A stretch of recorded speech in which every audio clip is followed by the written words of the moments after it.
Hey everyone, Sycra here, and in this tutorial, I'm going to cover how to choose colors that go well together. Now, I've already covered this in the past, but I think a lot of people have missed some of those videos, and I'm still seeing a lot of students asking me questions that involve things like, how do you choose colors that work well together? And how do you add shadows? Like, how dark should the shadows be? And so I figured what I'm going to do is just take you through how I would color an image and talk about my thought process. And then in a separate video, I'll cover how to shade in terms of, knowing how light or how dark a color is and how to shift to a warm color and stuff like that. So for this one, to begin with, it's very ugly, and that's on purpose. I hope you think this is ugly, because that was my intention. It's supposed to sort of burn your eyes.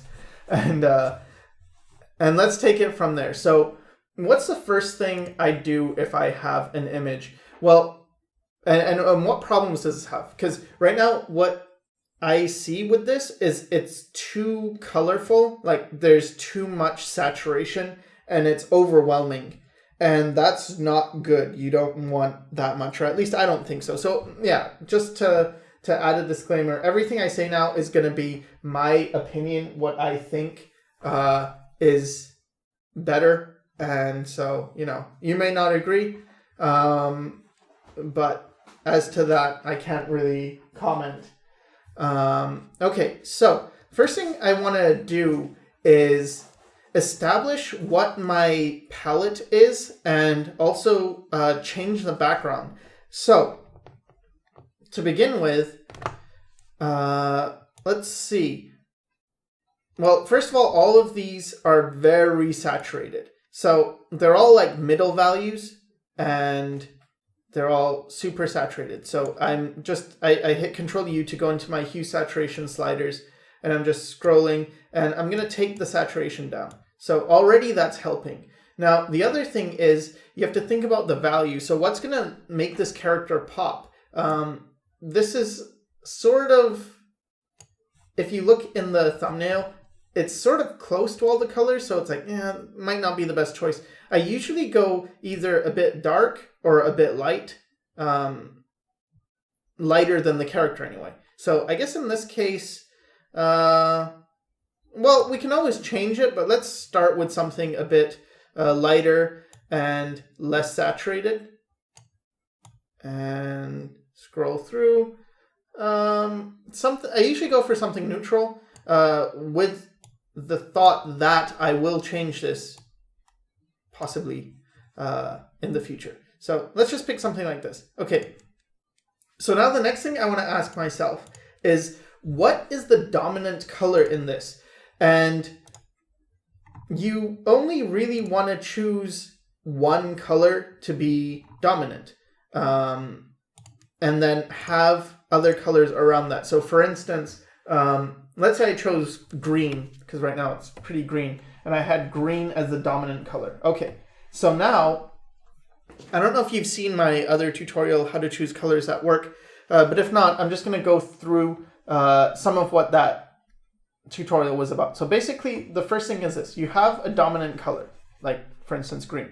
Now, on this color wheel, and I'm going to be referring to this color wheel, and also I'll show you with this color picker what I'm talking about. So what's near green? Let's just look at this Photoshop color picker first, because it's a bit more ubiquitous than the color wheel. But what's close to green? Well, you have yellows and you have blues, and then the blues go into purples and then into reds. The yellows go into oranges and into reds. So what's close to green, well, first of all, you have green. So with green, I'm going to be able to be the most open with the colors I pick, right? So let's say I have a really saturated green, that's fine. But now I'm not going to have anything as saturated as this in my image. So what I'm going to do then is, if I go towards yellow, I'll think of it like this. I can have, because yellow is close to green, I can be saturated, but I'm going to stay a bit away from as saturated as I would be with green, right? So like something like this is fine, but I might not go, completely like this. Okay, so something less saturated. This also works. I could also go the other direction and go towards blue, and it's going to be less saturated again than the greens. And this is still working. This is still in a harmony. And then I can go towards purples. But as I get towards purples, this is pretty far from green. So now I'm going to go much less saturated than I would have. So again, this is a purple. It looks fine in this context. But if I went super saturated like this, it's too strong. Like this, seeing this green and this purple, it's overpowering. So, and if I went to reds, I'd go quite desaturated. Maybe something like this. And it still reads as a red. Like, you're not going to be confused, like, oh, what color is this? It's just much, much less saturated than the green. And if we look in this color wheel, and I just pick this color, you can see how saturated it is. Pick the red, see how much more desaturated that is. And that's really, the crux of it. It's what is your dominant color, and then you lose saturation as you go around. And for I don't know if I covered what saturation means, but basically it's how colorful the things are. Like this is very colorful, and then gray is like not colorful at all. So gray is desaturated, and then a neon color is, the most saturated. So that's that. And when I pick the colors for the characters, I tend to go with that. Like let's pick, for instance, let's say the greens. Well, so I have in mind, okay, this is a green, but then I also think, what is it shifted towards? Like, is this a green shifted towards yellows, something like this? Or is this a green shifted towards blues, which is more like this? And I tend to go towards one or the other. So if it's green shifted towards yellows, I might have more yellows and oranges and reds, even though they're going to be desaturated reds. And if it's shifted towards blues, I'm going to have, different kinds of blues and desaturated purples and stuff. So that's my scheme for picking a palette. So let's just try an attempt with this on this alien person. So, okay, the background's greenish already. So if this character is greenish, I might want her to pop off the background. How do you do that? Well, just don't make the background the same as a character. So what's the opposite of green? Well, it would be, in this case, it's more of a magenta. So let's go towards something that's more of a magenta. And maybe something like this. And again, because it's far away from the green, I'm going to desaturate it more. You can also use a very much more saturated color that's opposite from your main color as an accent, but you don't want to use that all over the place. So for instance, on her shirt right now, there's this green that's popping off the page because it's against this red, which is making it act as an accent. So let's take the saturation down. And the other thing that's really important is to make friends with saturation. Like, you do not need to pick colors that are this saturated, especially like this, like crazy saturated. You don't need to be this high in your saturation. In fact, most of your colors should be, or very well could be, in a much more desaturated area like this. Like that's a gray, that's a gray, and then this seems like, well, that's just gray. But if I switch to a warm version, now this seems a lot more green to this compared to this, which is more red-orange. And you have a lot of variation when it comes to grays. There's a lot of room to play with very subtle color shifts. Okay, so let's try coloring this character. Well, let's first make a palette. Okay, let's have one dominant green, and I don't want to go that saturated. Even though this is about greens, I'm going to move it to maybe somewhere around here. So something like this. And then let's go towards the blue. So we'll have a bit less saturation. And I can also go up and down in value. I'll talk about values a bit more later, but I'm just thinking about colors, right? So more of the blues, something like that, you know. You've got a lot of this area is what I'm looking at. And then I can also go more into yellows as well. And then I'm going to have an accent, which is going to be quite different. And maybe it's something like this. Now, you might ask, well, green is here. Why didn't you go all the way across?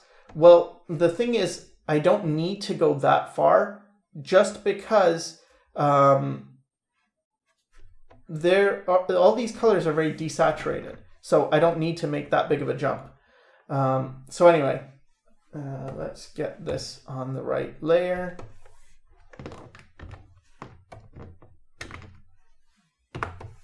And let's just see how these colors work.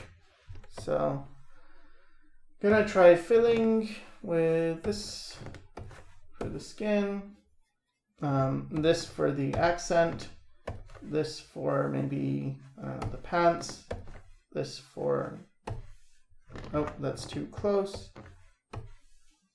That's still pretty close. What I could do is go into yellow and raise the saturation a bit, but keep it like a greenish yellow, and something like that could work. And then for the eye, again, we could try something more yellow. And then to make this pop out, we can again go into something that's more like the accent color, and maybe even strengthen that a bit. And there we go. So that's a bit more of an interesting, but also quite subtle color. And then from these, like, you can do a lot. You could like keep these colors and put them in a different order, and they'll still look fine with each other. But it's more a case of like, notice how, you know, you have your green that's kind of saturated, but then the rest are pretty desaturated. And this is, I guess, other than this, which is the accent, which I put in the eye. So that's kind of how I think about things. It's working like that. Now, another thing is, if you have trouble with colors, or you want to make things very colorful, there is a way of doing that. Instead of having colors that are really, you know, garish like this, you might think like, well, but I want to have a very colorful image.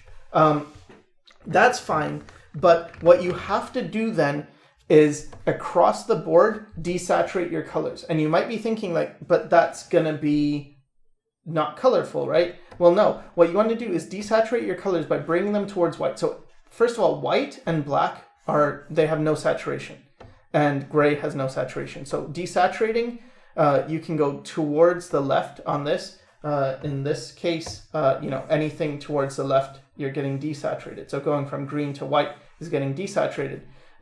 So this, for instance, is desaturated, but it's still very colorful.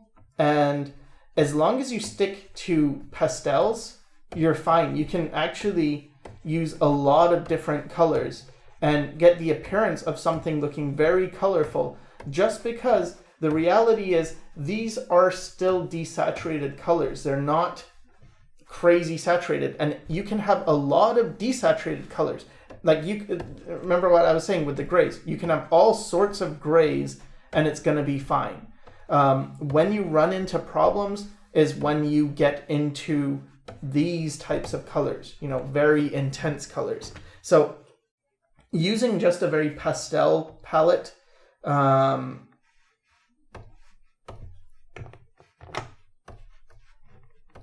what I can do is start filling it. So let's say the skin is this color, and the eyes, we already did that color, and the white of the eye might be this color, and then you've got this color, maybe this color. Yeah, nah, this for this, yeah, that's better, and this for this, and that's actually fine. Yeah, so let's just go with that. What else could we have done? That or that maybe? I mean, that all works. But this is fine. Maybe tone this purple down a bit. Something like that. And yeah, now this is getting lost, so I could just do that. So yeah, this works as well. And this is kind of what I like to use just because I like my stuff to look colorful. And it's like, fine, if you want to look colorful, it's you can go colorful, you just have to be lighter and stay away from these darks. So you can't get like a full value range or it's going to look a bit weird, because if I throw in something like this, it's now, or this, it's going to contrast too much. It's okay if you color your lines these colors, but if if I just took this, for instance, and colored that, it's now like, well, that's quite a bit too much. So let's say I wanted the idea of this, like a dark bluish face. Well, okay, so if normal blue is this color and it's this light, right? In the color wheel, it's this bright. If I want to go darker, I can move it to like more of a purple, and I can go a bit darker and a bit more saturated like this, and it's still going to read as a dark blue. So you're looking at this, and compared to this, it's like, oh wow, you put down a dark blue. But we know from what we saw, like this is super light, right? So that's basically the gist of it is, if you want to go, maybe I'm going to change this color of the eye just because it's exactly the same as this.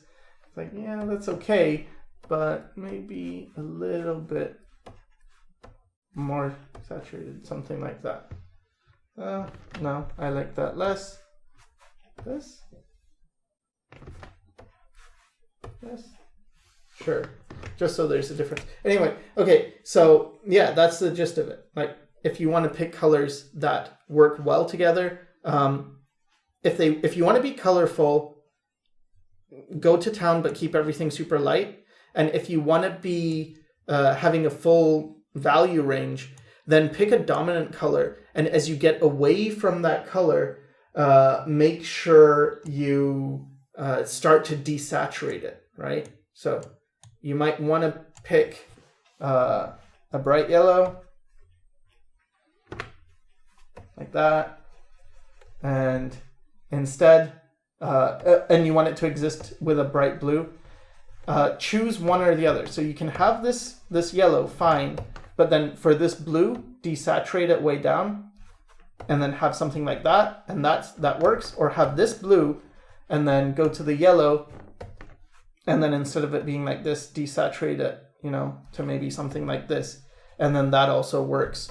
Or something like that could work as well, because it'll read as a yellow, but you don't want, like, this with this is a bit too much. Now this is just, again, a disclaimer, this is just an idea of what to do. I'm not saying you must do this. This is not an absolute rule. It's just something to keep in mind. And really what it's for is people who don't have much of a method right now. Because I know for myself, when you're going in blind to something, when you have no clue at all, it can be really difficult. But even if you have a small idea, it's a lot more helpful. If you have just a basic method, which it works, like I know I can color something and it's gonna look okay, that's a lot more comforting than the feeling of I don't know what I'm doing at all. So one thing I wanted to do just before the end is change the background color. And I don't know, I tend to stick with very desaturated colors, but that kind of gives off, I don't know, maybe my style a little bit. So you could go for colorful colors, and it's a case of what do you think pops out the most? What do you think does this justice? And also look at this and going into values. I'm just going to make a value checking layer. The way you do that is in Photoshop, just make a new layer and you can set it to saturation or color and just fill it with black or white or gray, anything that's desaturated, and you'll get the values there. So let's say I have the background and I want to use a color like this, right? I can also check the values, like, fine, what is that like against this character? And it's very close to the skin tone, so you're getting a lot less contrast than you might like. So you can adjust that. You don't even have to change the hue or the saturation, just change the lightness up or down until that looks good. So let's say I think that looks better. Okay, and then turn off the color layer, and now you have this and this character popping off, and that's fine. So in the next video, what I'm going to do is I'm going to talk about shadows and highlights and how you should figure out, like, well, okay, so I have this blue, what color should the shadow be? Or I have this yellow, what color should a highlight be? Okay, so I hope this helped, and thanks for watching.